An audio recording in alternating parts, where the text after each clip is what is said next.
猎犬 Zarin 出场就让全网燃起来，但说真的，你 S1 到底看了吗？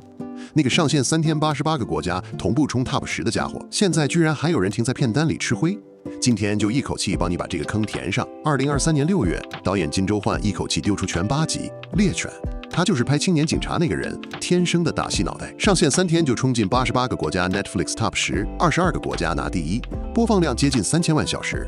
算法不说谎，先帮老头 Z 按个订阅，不然这种好剧，下次算法根本送不到你面前。IMDB 评分8.1，烂番茄新鲜度89%，观众爆米花指数92%。这组数字在韩剧里算是什么段位？追剧的你心里有数。现在 Netflix 就能直接看全8集。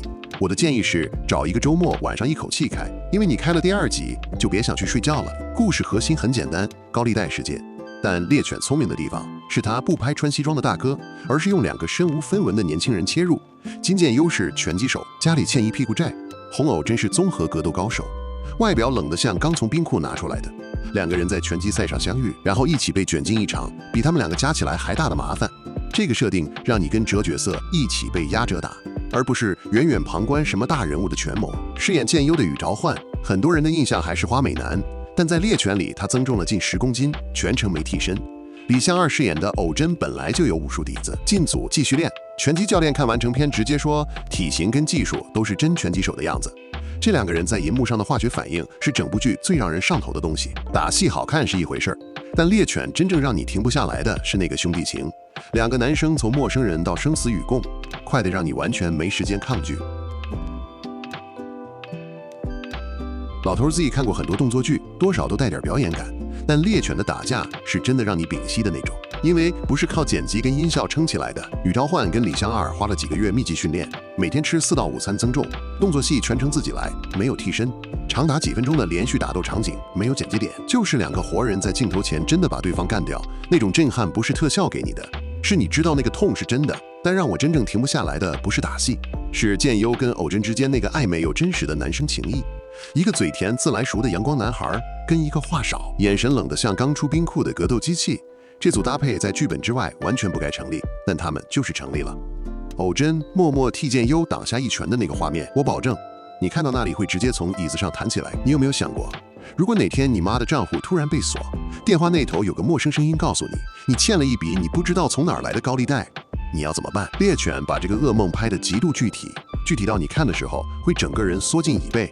因为那些被逼到墙角的普通人，根本就是你身边任何时候可能发生的事。这也是猎犬比同类型剧更有现实感的原因。韩国的非法高利贷问题长期真实存在，这部剧把那些掠食弱势族群的灰色地带搬上荧幕，让动作爽片有了一层让你坐不住的底色。建优跟偶真不是超级英雄，他们就是2个会打架的年轻人，对上的却是整套有组织的犯罪体系，以小博大。这才是让你一直捏冷汗的真正原因。说到敌人，许俊豪饰演的崔太昊是我近年在韩剧里看过让人最不舒服的反派之一。他不是那种咬牙切齿式的坏人，更像一个把人当资源在管理的公司老板，说话带着一种你永远猜不准他下一步的平静感。他第1次出场的时候，你可能觉得还好，但等你到第4集，你就会理解为什么有观众说只要崔太昊出现，我就觉得主角活不到下一集。那种威压感是真实的，不是靠台词堆出来的。我本来以为《猎犬》就是一部每集爽打的消遣剧，但第5集以后，它让我坐直了身体。因为这部剧开始问你一个让人不舒服的问题：那些拼命打拼的年轻人，跟那些被人豢养去咬人的猎犬，到底有什么本质上的不同？现在说让我真的皱眉的地方，金赛纶酒驾 ，Netflix 把他最后2集的戏份几乎全删了，结果 S1 的结局从精心布局的大爆炸变成了一个差点哑火的炮弹。金赛纶在2022年5月酒驾肇逃， Netflix 在后置阶段决定大幅删除他在第7、8集的主要戏份，有2位男主角接替那些情节。从商业角度可以理解，但对剧情的伤害是真实的。前6集铺了大量关于车贤珠这个角色的伏笔，到最后全部落空了。那种感觉就像有人在你眼前把一道本来要出的菜直接端走，跟你说今天不供应了。很多观众冲着那个结局设定的期待就这样被白白消费掉了。还有一个问题，我没办法假装没看到，护甲太后2个主角在这8集里被打得头破血流不知道几次，每次你以为这次真的完了，下一幕他们又站起来继续打。我看第7集的时候已经暂停，想说这个人刚刚被割颈了，他怎么可能还在说话？动作爽片有一定程度的夸张是正常的，但这部剧的物理法则有时候让人出戏。你有没有追剧追到第4、第5集，突然发现自己开始走神儿？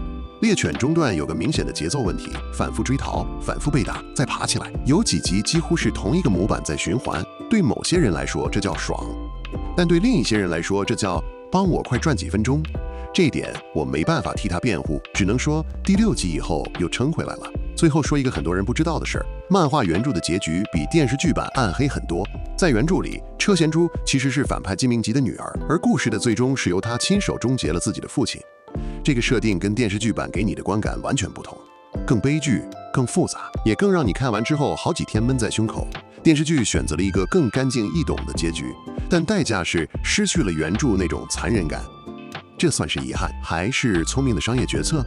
等你看完 S1 再来告诉我。S2 在2026年4月3日上线 ，Rain 出场当大反派，上线3天就冲破500万播放。